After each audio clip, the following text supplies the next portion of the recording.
Welcome, everyone. Thank you so much for joining. As you know, this is our first Small Business Community Support Forum. This is a part of the technical assistance offering that PathStone Enterprise Center provides in the Buffalo market. And we're happy to be doing this. You know, we thought of how can we stay connected? We are no longer physically in our office spaces. People can't drop by to visit us. We are seemingly less accessible than we were before COVID-19. And we wanted to stay connected with our small business owners, our sole props, and make sure that we're still getting the services, that connection and that support.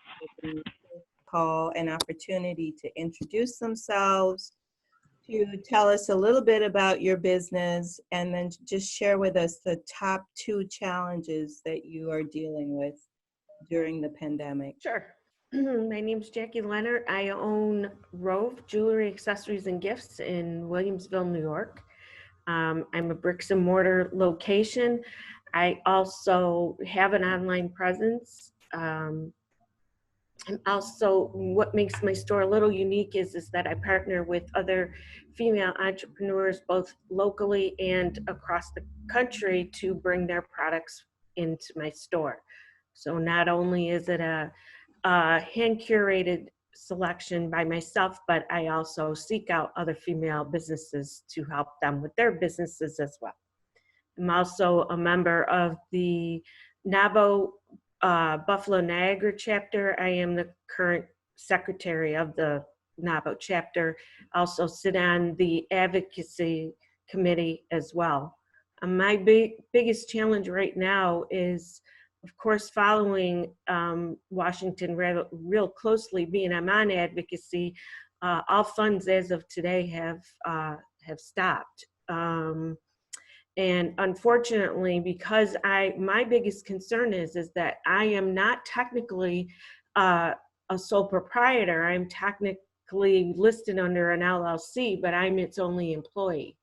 Therefore, I couldn't qualify for PPP and did apply for EIDL, which I haven't heard a word about.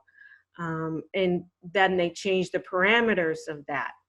So my question is someone like me who had to purchase my inventory months ago and now don't have anybody in my store, I'm facing a significant financial hardship with losing 98% of the business. And I'm not really sure where people who don't have employees currently are where they're going to fall into.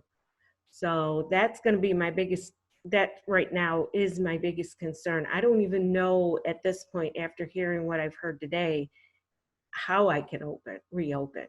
Mm-hmm. Mm-hmm. Could I just respond to that briefly, Dion? Sure.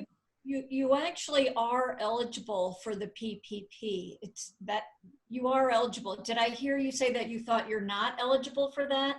I didn't fall into the parameters because I never have drawn a pay. But what I understand is it's actually based on your net earnings. So you are eligible. Like I was going through this morning with somebody, and that we don't have to address these right now, but I just would say we can come back and answer that question. But my feeling is that you are eligible. And of course, we know that as of today, there is a lapse. It's done. Yeah, they paused it. A beautiful way of saying we don't have any money, but we're hoping that they're going to get more money.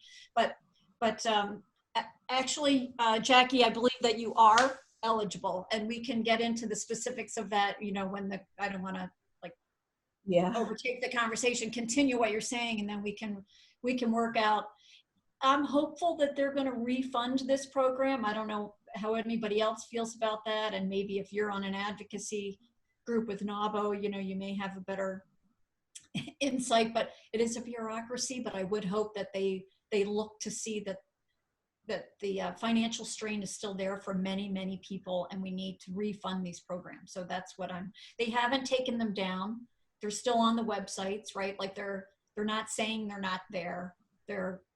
I feel like I would get ready, have everything that you need ahead of time. We can talk about what those details are in a little while, and then just be prepared. Hopefully it will get refunded and we can, Yeah, my concern too, though, is that a lot of the small businesses are like my position where there's only me. And I feel like it's actually written right in the language. It's written right in the language that you are eligible. So for example, whether you have employees or whether you don't have employees, they're going straight to your Schedule C. I don't know if you saw this, but that's what they're doing, and we can talk about those specifics. Yeah, I'll reach out to you if you can easily leave me an email and I can reach out to you. Yeah, that'd be great. I mean, we're going to talk about that a little bit more later, but okay. Continue with what any of your other challenges are. I didn't mean to just interrupt that completely, but I want to just reassure you that I think that you are eligible, and that the EIDL that you have not yet heard from, it's good that you applied, because as I understand it, the people that submitted, they are still processing those, and the ones that, like I was with somebody today who couldn't submit, it's not even accepting the submit. No, yeah. So, and I think that's in there, they're in, and I would hope for the best on that, and then move forward with some of these other programs. Yeah. Okay. I'd be interested to know what the other programs are, because they're going to face that with a lot of businesses as such in my case. I mean, there is a lot of us that are only one or maybe two people, but they're just as valuable and just as important as these businesses that have more employees. And I understand how the funds are appropriated, but they definitely need to consider that. And Susan, do you want to go next? Okay, thank you, everybody. I'm from downstate. I started my quest of a dream in 1980 under Mario Cuomo, so I'll date myself today. But I have had an incredible life in the construction industry. I have a small construction firm called PathStone Enterprises here in Buffalo since 2013. But I have 40 years of background as a Black woman in construction. I cannot believe, after all of these years, that I'm standing here running this business just like I started it in 1980, all by myself. But I'm not complaining. I have a great office. I have folks that I have finally got positioned. I finally got 2 of them to go and apply for unemployment. And my girls that have been my backup, I've been paying them 2 and 4 hours a day. Now I'm totally broke again. It's incredible, but we can't go any further. We've lost 3 contracts. I have 1 left on the plan table for Rochester. Oh no, Syracuse. I'm still not familiar with all the cities, but it's a great project. We haven't been told that we're not in it, but it's the one project we have left. It's like $84,000. I don't know what we do next. I don't know how I pay this rent. I don't know how I do any of the things that I've always done, but I'm not done. I just don't feel like I can go home and stay in the house, because the office now is empty, so I can come to the office. There's nobody here with me. I feel like whatever we have to do, it's time to roll up my sleeves and get it done. I don't know what that is even, but I feel like I'm supposed to be right where I am on this phone call at 4:25 on this 16th day of April. Thank you. Sammy Davis, do you want to go next? Yeah, hi. My name is Sammy Davis Jr., and the name of my business is Davis and Bartholomew Financial Services. I'm a veteran-owned business, and I provide real estate financing for commercial real estate. I'm a sole proprietor, and I was like the lady before, I think her name was Jackie. I don't know if I qualify to get the payroll type of loan, or the other one, I can't remember what it was, but one of my veteran organization friends sent me the link to apply for that and for a Verizon grant of $10,000. And I got it in. So I do know that I got a response from the loan, and I got a response on Wednesday. They're telling me that the banking information that I had given them, that was good, and that the amount had changed from $10,000 to $1,000, and it will be forgiven after I apply for one of the other loans and get accepted.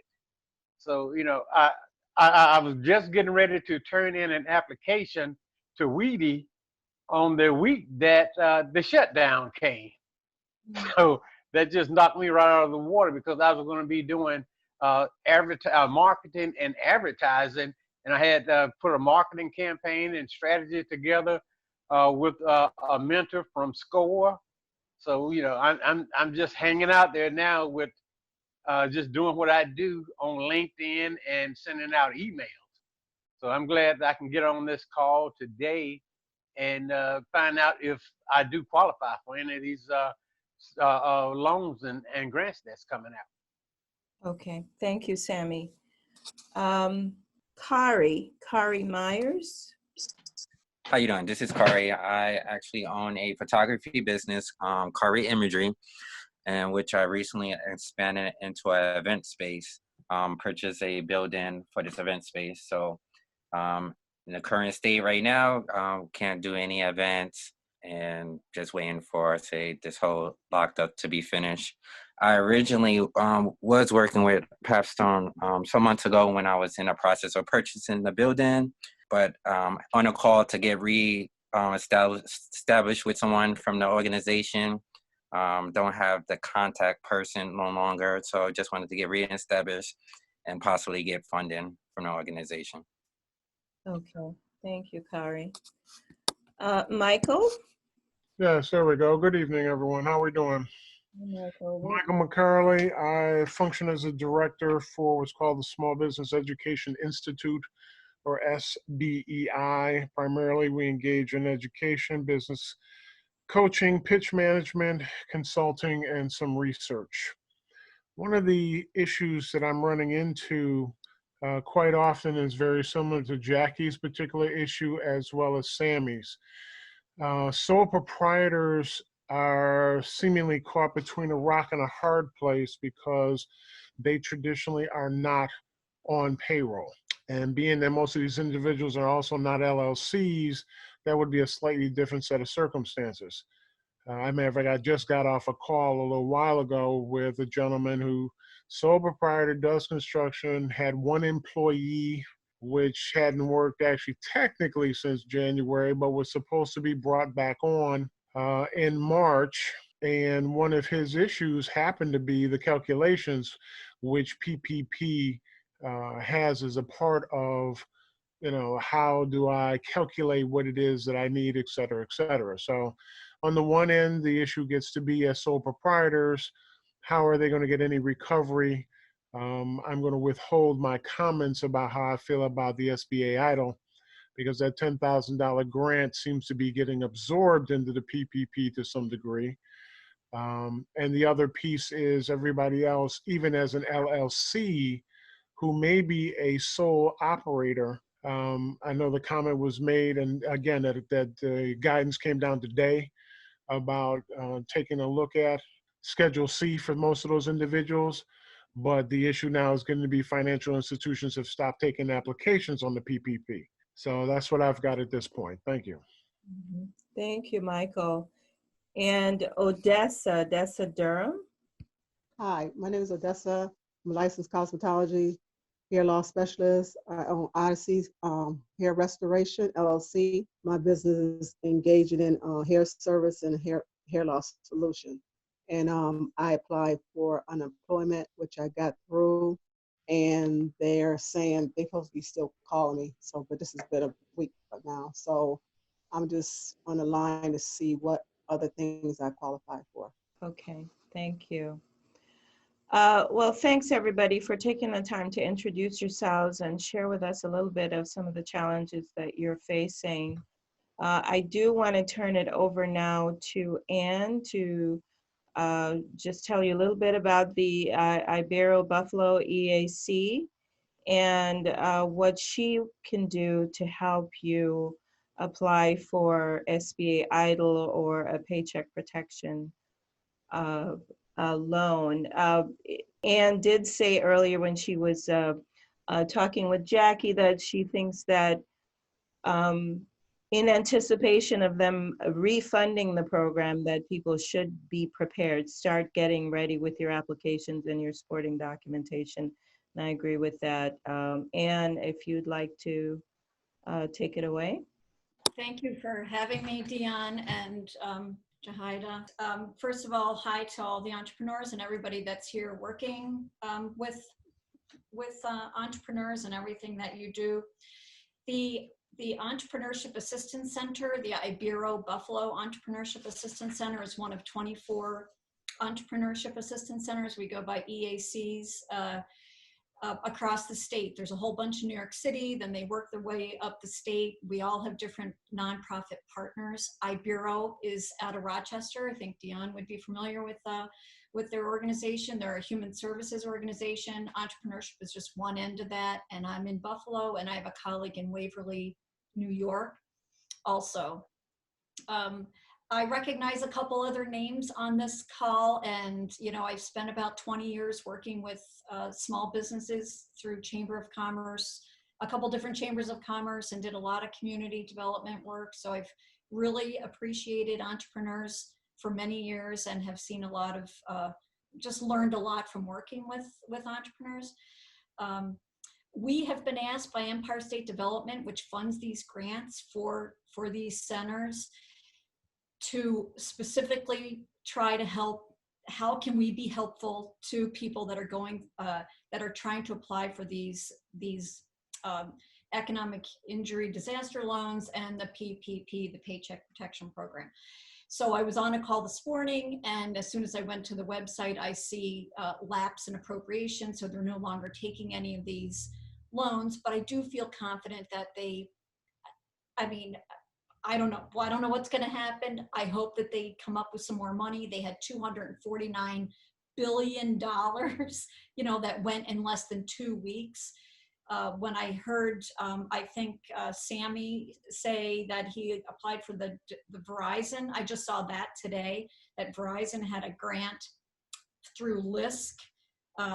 Their dollar amount is $2.5 million. So we went through $349 billion, and Verizon has $2.5 million. So via email applied to get on their neck. They said they closed, the grants for this round, but they expect to have another round. That's one small thing.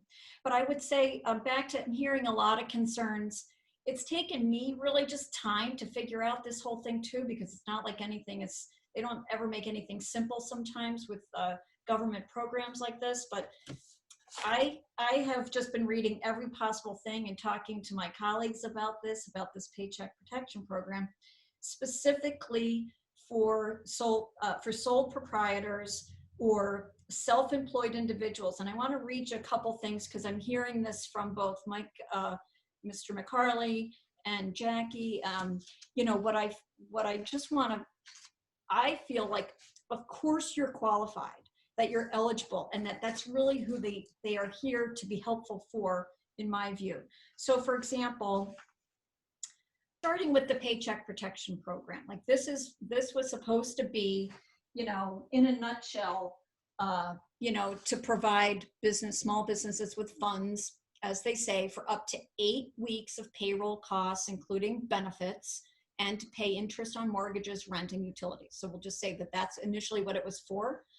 And it's supposed to be fully forgiven if used for the eligible, sources, that if you're putting it towards the payroll and you're one person Jackie. So for example, when they talk about the Paycheck Protection Program, document checklists and certifications, what I was looking at is, their first line of bullet points is for employers with employees on payroll. So we know that what's coming up is employees that don't have payroll. So when I go to the second page of my little notes that I printed right off of their, the website, for sole proprietors, independent contractors, and self-employed individuals. So this is specifically talking about the Paycheck Protection Program, the PPP. You are eligible as a sole proprietor, as an independent contractor, and as a self-employed individual. And what are they going to look for? They're looking for any proof of payments of compensation or income of a sole proprietor or independent contractor that is, quote, a wage, a commission, income, net earnings from self-employment, or similar compensation that's an amount not more than $100,000 per year. So I would say, be ready for this. If it gets refunded, that yes, you are eligible. You're eligible for this. And when I looked today, I found a very helpful explanation for me, because I've asked this question numerous times to some of my colleagues, is they're asking you on the application. So this little application, it just says average monthly payroll times 2.5 times 2.5. This is the equation that they're coming up with, is what's your average monthly payroll times 2.5. Let's say our average monthly payroll is $1,000 times 2.5. So you're going to be putting in whatever that 2,500 is. But this question came up: how do I calculate the maximum amount I can borrow? And it says, how you calculate your maximum loan amount depends upon whether or not you employ other individuals. If you have no employees, it specifically states, if you have no employees, the following methodology should be used. Step 1, find your 2019 IRS Form 1040 Schedule C, line 31. Net profit amount. If you have not yet filed your 2019, fill out this page of the 1040C, the Schedule C, line 31, calculate it. If the amount is over 100,000, reduce it to 100,000. If this amount is 0 or less, you're not eligible for a plan. I don't want to get too into these little tiny details, but I feel like if we repeat it enough times, I would say A, you're eligible if you're a sole proprietor. You're eligible if you are an individual, a self-employed. I've read it that people that are in the quote unquote gig economy are eligible. Everybody is eligible if you're earning money and you're a small business. If you're self-employed and that's what you're doing, if you're part of the gig economy or any, the difference between the Paycheck Protection Program, and the first one, the EIDL, the Economic Injury Disaster Loan, is you have to have a physical presence with that one. You have to have the store that Jackie has. You have to have a physical building there. And there's other variables. The money is for different uses, which we can get into. But what I would say when getting ready, so just these are 2 pages that I find helpful for the document checklist. So what they're asking for, I think actually that's what I just went through. If you have employees on your payroll, it's wages, including benefits, vacation pay, retirement payments, etc. And then just to reiterate, for sole proprietors, it's listed right on here specifically. They're going to look for payments of any compensation or income of a sole proprietor or independent contractor. That's a wage, a commission, an income. It's net earnings from self-employment. So let's just remember that. That's net earnings from self-employment. I think the challenge, all of our challenges, how can we all have a chance at this money? You know, how can people that need it file promptly? How can we get responsive bankers to respond to us? If it's the economic injury disaster loan, the EIDL is direct from US Treasury. You could just go right on their website, fill out that 5-page application and submit it, and you're in. With this other one, it has to go through an SBA approved lender, right? So it's got to, it could be, some of these, we're getting feedback that some places, like for example, Bank of America won't work with you unless you have a Bank of America business account. A gentleman this morning said he had a Bank of America business account and was still having trouble getting, information from them. So like, I feel like those might be some of the variables. Hopefully if it gets refunded, I really feel like if you could just keep your tax files handy, like everything that you filed with your taxes is probably going to answer all the questions coming up.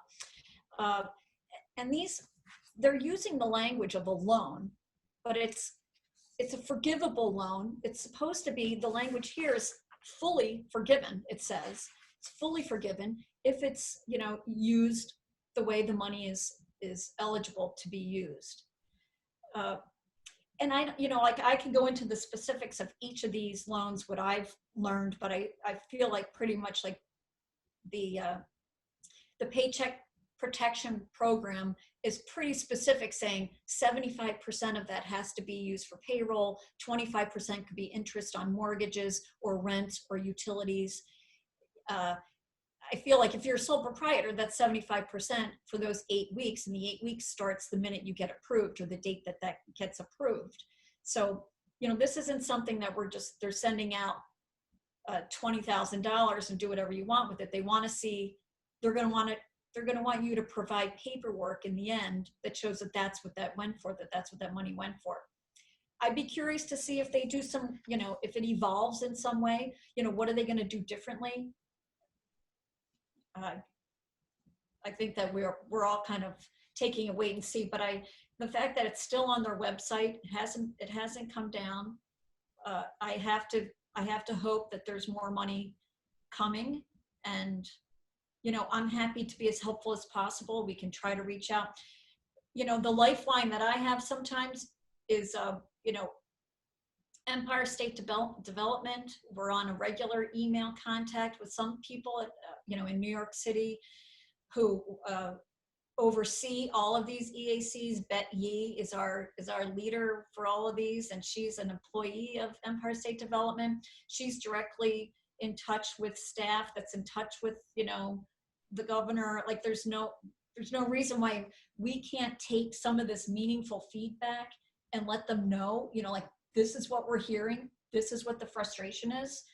How, this is just one state, we're talking federal monies, but I don't know if I can answer any specific questions, but I hope that I can reassure you that in my view and in the view of my colleagues, yes, you are absolutely eligible as a small business owner without taking, the fact that you're a corporation or an LLC, it's all, it's all irrelevant, I would say that I've been told that you should be filing for unemployment, Paycheck Protection Program, and the EIDL, like if you have a physical location.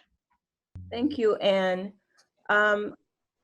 Hubert, do you have any additional insight you'd like to offer about these different funding programs and how people can circumvent some of these issues that they're having, whether or not you're hearing anything about them refunding the program? Yeah, the congressional hangup has been because both Democrats and Republicans do want to refund the program. It's just that the Democrats have been asking for additional money for hospitals in addition to that, and for municipalities. And they also, in the version that the House prepared, they had specific money for community development, financial institutions, for the purpose of trying to get more of this money to people of color and to women-owned businesses. For that reason, they're tangled up right now and not progressing on that. So I think there's definitely an intent to get more money into the program. It's just unclear how quickly that will happen. But I think Ann's advice for people to take this time to make sure that they have all of the paperwork together that they will need once it does open again, so that they can immediately jump on it. You know, that's good advice. Excuse me. Also, while CDFIs were not eligible lenders for the most part, unless they were 7A SBA lenders, this time there is an effort to make them eligible the next time. So we would be an eligible lender if there is another round. The other thing is to look for the banks that are taking applications from outside of their own customers. The largest banks, I don't think, have any interest in doing that, but some of the smaller community banks are taking applications if you open an account with them. 5 Star is an example in the Rochester area, and there are other examples as well. As well as Buffalo, Hubert, 5 Star. Yeah, 5 Stars in Buffalo too. So I think, you know, to be prepared for the next round is good advice, and just hopefully it will come through. Okay, thank you. Now, I do want to open it up for questions for Ann. If anybody's got a question for Ann or Hubert, please feel free to ask your question. I could add to what Hubert said. My colleague in Waverly, New York, sent me a list of the banks that have, I can email it to anybody if they want it, a list of banks that are processing this Paycheck Protection Program, and it's color coded as to, you know, do you have to have an account? Do you not have to have an account? Will they work with anybody? It's probably a handy list, and it's very helpful to know too that the CDFIs would be eligible to do that in the future too. Like, I don't know, what's PathStone, I guess, was not eligible to do that this round, Right. but Correct. I don't know if we was or.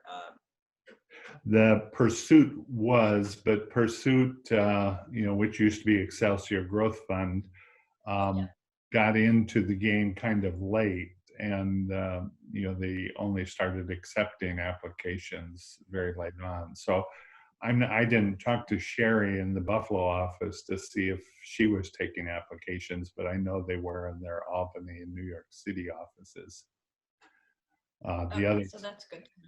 because they are a 7A lender.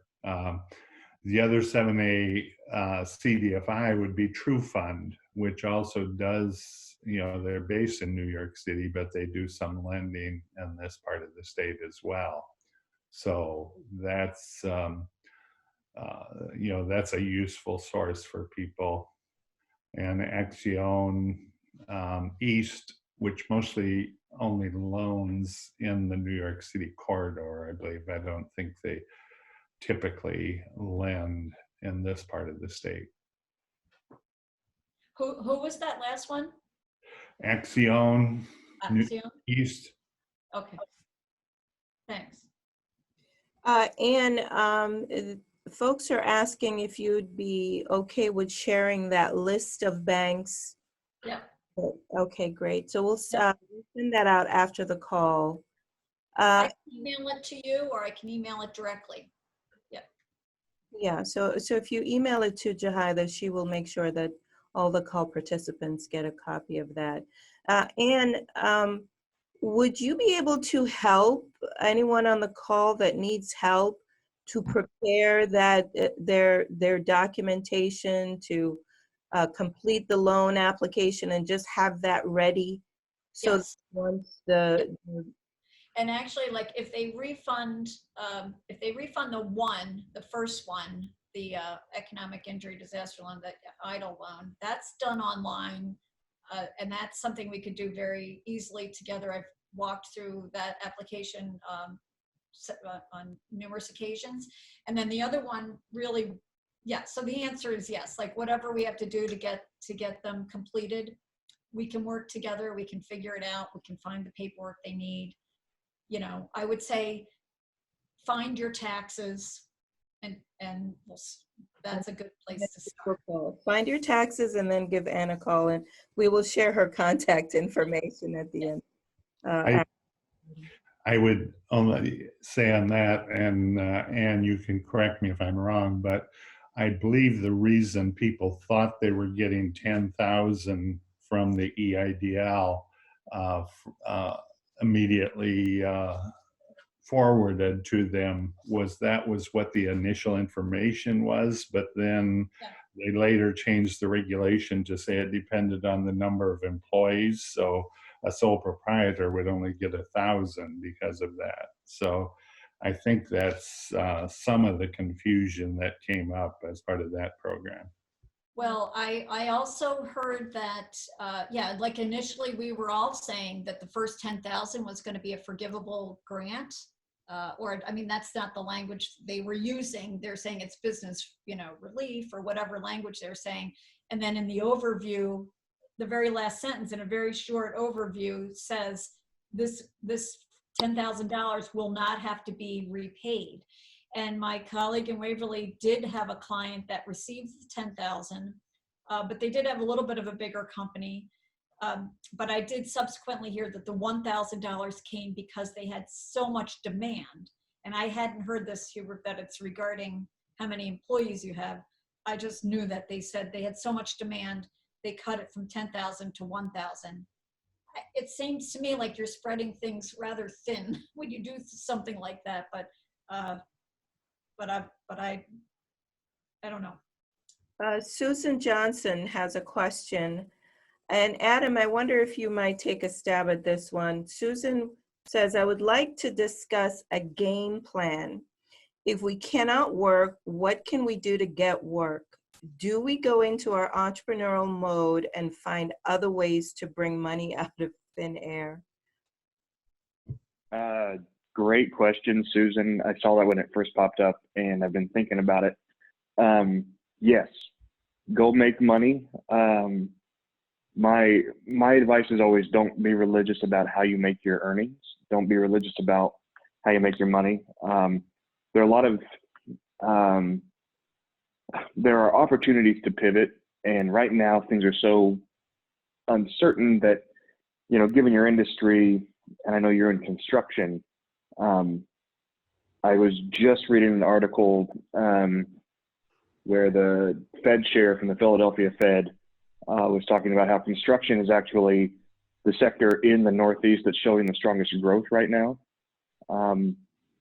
So I don't know enough about each specific industry, and if I could, use a crystal ball or a magic 8 ball even to say, what should each individual entrepreneur be doing, I'd love to do that.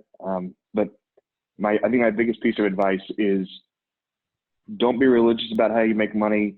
If you see an opportunity, go and take it, even if it's totally out of left field or not totally in line with what you're currently doing. Gotcha. Exactly.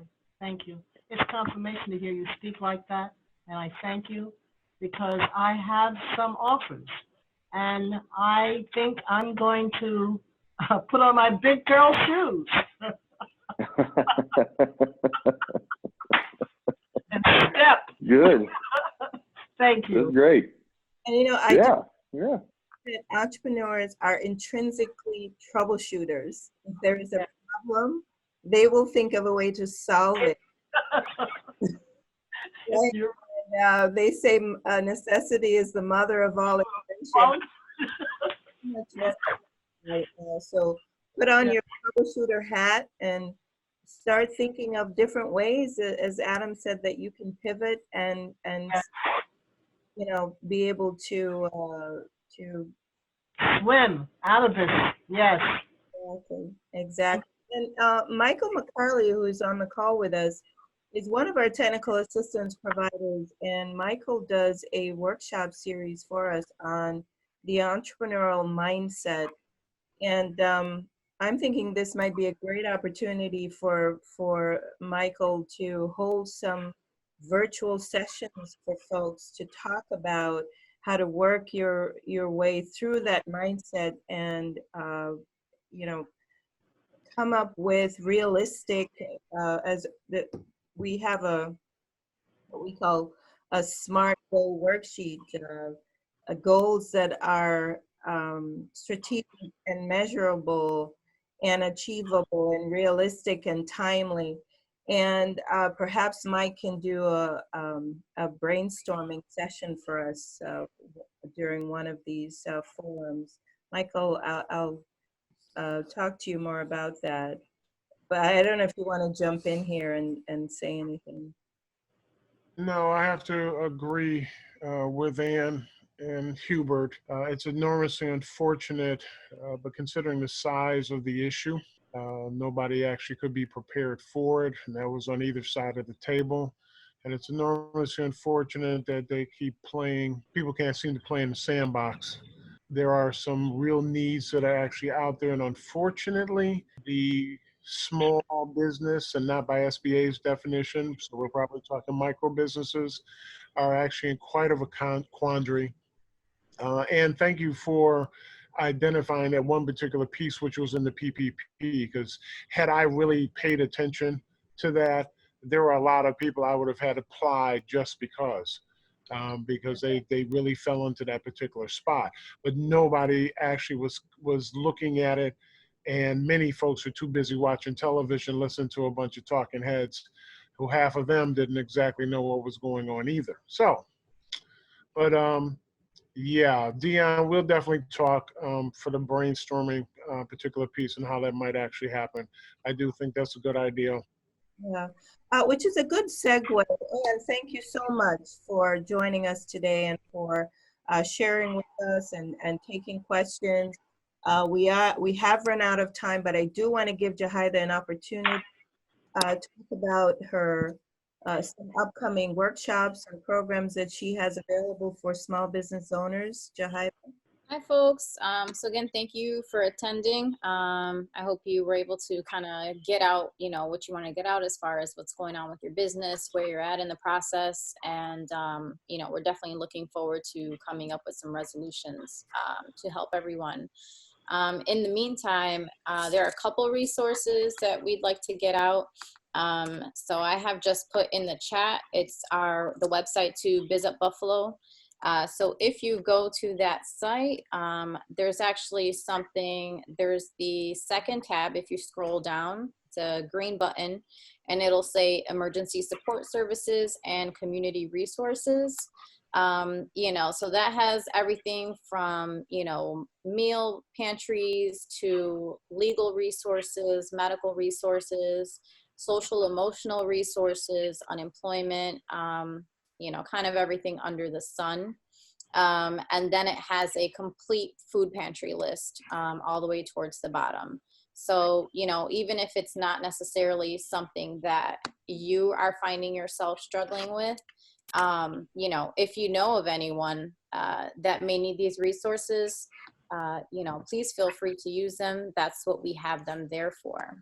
I'm also putting in a link for anyone that has not, as of yet, completed a business survey. You know, if you need, you know, one-on-one consultation, you know, with some of our TA providers, again, anything that we can kind of do to assist you in this process, feel free to go ahead and fill out that, that business survey so we can better assist you. The other thing is we actually have, starting Monday, it's BizUp BizUp Buffalo Survival Kit Series. Sorry, so it's a mouthful. So in that, Mr. McCarley is going to actually be one of our TA providers providing content. But we have 4 specific tools in that series. The first one is dealing with communications. So that talks about, what's going to happen with your credit right now. How can you make sure that you kind of stay on point, or if you need some help with it, what you can do to, get it back up in a functional state so that when this is all over, you can go ahead and qualify for better loans. Mr. McCarley will be talking about how to sell. So for some businesses that aren't virtual or never really had that in their business plan, this may be the time to kind of think about the type of products you have and, kind of how you are going to be communicating with your customers. We also have a financial tool, which is about finances, obviously. And then we have a mental fitness tool. So it kind of touches on, what are you doing right now to maintain your mental health, your resilience, kind of how are you dealing with things now, and how is that going to, how are you going to be at the end of this, right? So you have 2 options of how you want to come out of this, and we're trying to look at it on a positive note. So that's one tool. And then we have another tool, which is the last one from the series, and that talks about public relations and social media. So how can you get out there? How can you engage your audience, in this new world? So that's, again, that's starting Monday. If you go to our BizUp Buffalo website, which, like I mentioned, I put it in the chat, we'll have, we'll keep you updated to all of the things that we have going on. And if for some reason, you forget to go onto the website, we are always available here at Pecky to assist you in anything that you need. So please feel free to, reach out. We're only a phone call away, whether it's Zoom or the phone, those still function. So, please feel free to reach out. And again, thank you for your time. Thank you, Jahida. Thanks everybody for attending. We will send all the information, all the tools and links and lists that were shared during the call. We will follow up with an email tomorrow with all those resources, and we'll be in touch about the next forum. Thank you so much for participating, and thank you for joining us. Thank you for your time. Hubert, thank you. Thanks everyone. Have a good evening. Nice to meet everybody. Have a good evening. Have a safe one, guys. Thank you. Good night. Bye-bye.